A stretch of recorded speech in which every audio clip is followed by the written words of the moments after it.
Elements of theater.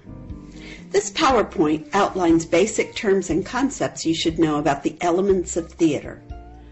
Let's start with a definition. Just what do we mean when we talk about theater? Read through the definition and we'll go through it more carefully. Have you ever noticed that there are two spellings for the word theater? They're both correct, but why two spellings? In American usage, theater with an R-E speaks of the art form, the imitation or representation of life performed for other people, the performance of dramatic literature, or the milieu of actors, technicians, and playwrights that create a performance. The ER spelling is becoming more common and usually refers to the place where dramatic performance takes place. This is even extended to film and where we go to see movies. Think of creative drama in terms of what you may see in a classroom. Instead of a play that's performed for an audience, creative drama is an improvisational, process-centered form of theater in which participants are guided by a leader to imagine, enact, and reflect on human experience. Let's break that down. It is improvisational. That means there is not a memorized script. The learning process is more important than the final performance. It is guided by a leader or teacher, so the players will reflect on what it means to be human. That is why creative drama is an effective way to integrate the arts into the classroom. A theatrical performance begins with a script, or the written text of a play. In improvised theater, this may be an informal plan or scenario. There are many genres and styles of theater. Let's look at the script format. There's some important things to know about reading a script that is different from reading a novel or poetry. It often helps children read better when you point these differences out. First, you will usually see information about the play that is not part of what the actors say. You see the cast of characters, or who is performing in the scene. In this case, it is Lady Capulet, Juliet her daughter, and the nurse, Juliet's servant.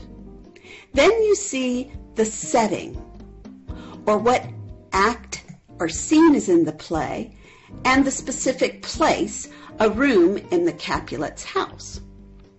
Whenever you see parentheses, that indicates action or stage business. It is not read aloud.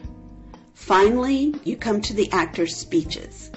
That is referred to as dialogue. Dialogue is written with the convention that the speaker's name comes first, then the spoken part. Lady Capulet would never say, "Lady Capulet, nurse, where's my daughter?" Instead, she would start with, "Nurse, where's my daughter? Call her forth to me."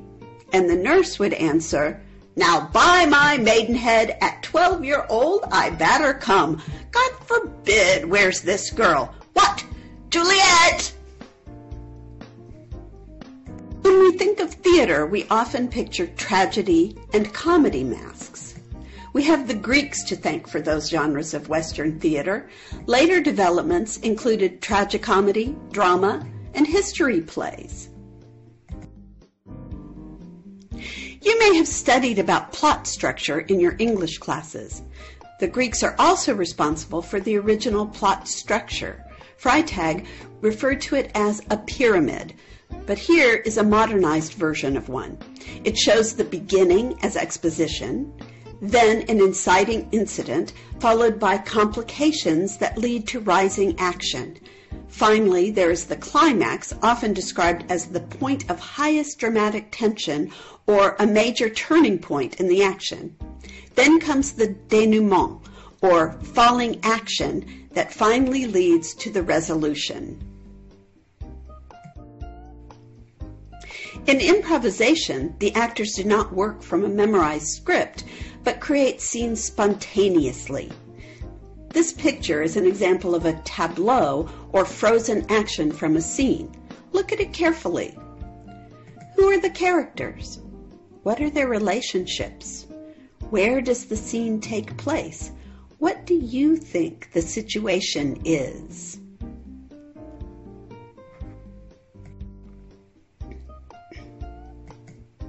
Theater is a collaborative art form that involves development of a performance over time. The creative process involves acting and directing as well as designing. If you want to sound smart, refer to this as the rehearsal process instead of play practice. That is what the professionals do. So, what does an actor do?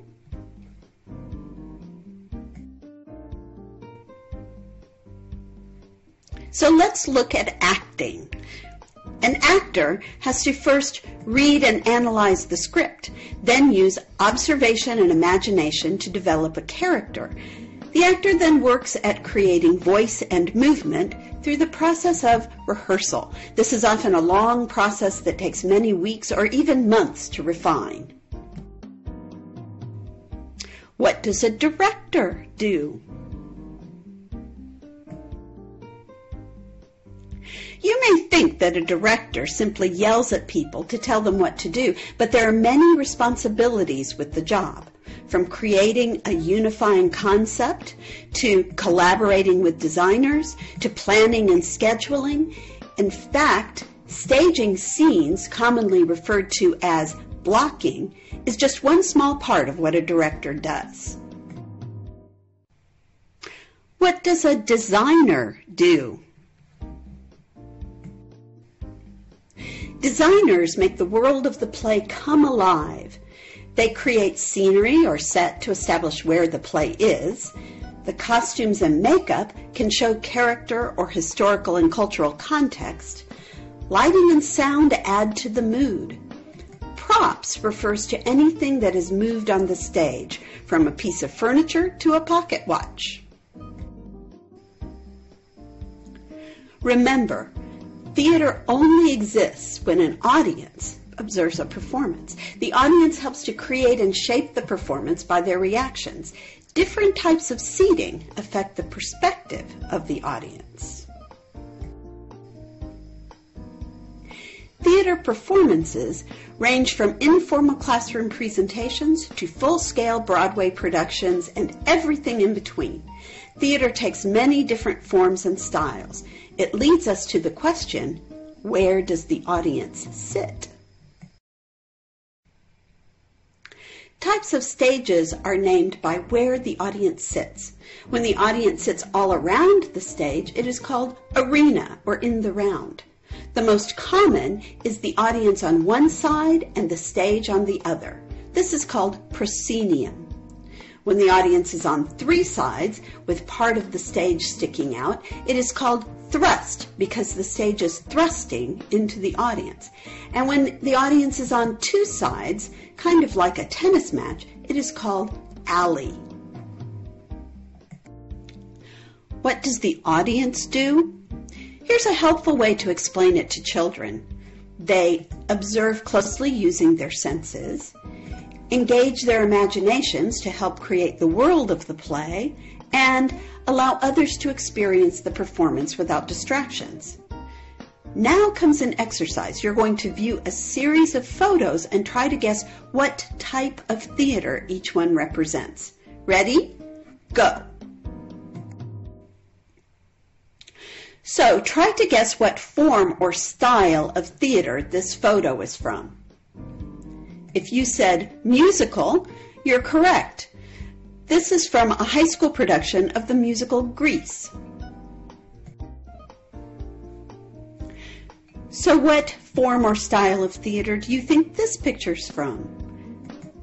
This one is an example of dramatic play. That's when very young children play roles or dress up to try on different characters. This picture is an example of a melodrama. Take a look at the villain and the young heroine. This is one of my personal favorites, puppetry. This is a picture of Animal from The Muppet Show. This image is an example of improv. This is an improv team from a high school group that's performing, and they're making up their scenes on the spot. Here we have a picture of children acting out a story. This is related to creative drama, and it's called story drama. Actor who creates everything with his body without words. He is a mime. And this is called Reader's Theater. Whenever you have adults performing for children, it's called Theater for Young Audiences. We have a Fresno State program where Fresno State students perform plays for young audiences all over the Central Valley every spring semester. These photos are from a past production of Pinocchio. And that is a short summary of the elements of theater. Now, go watch a play and enjoy.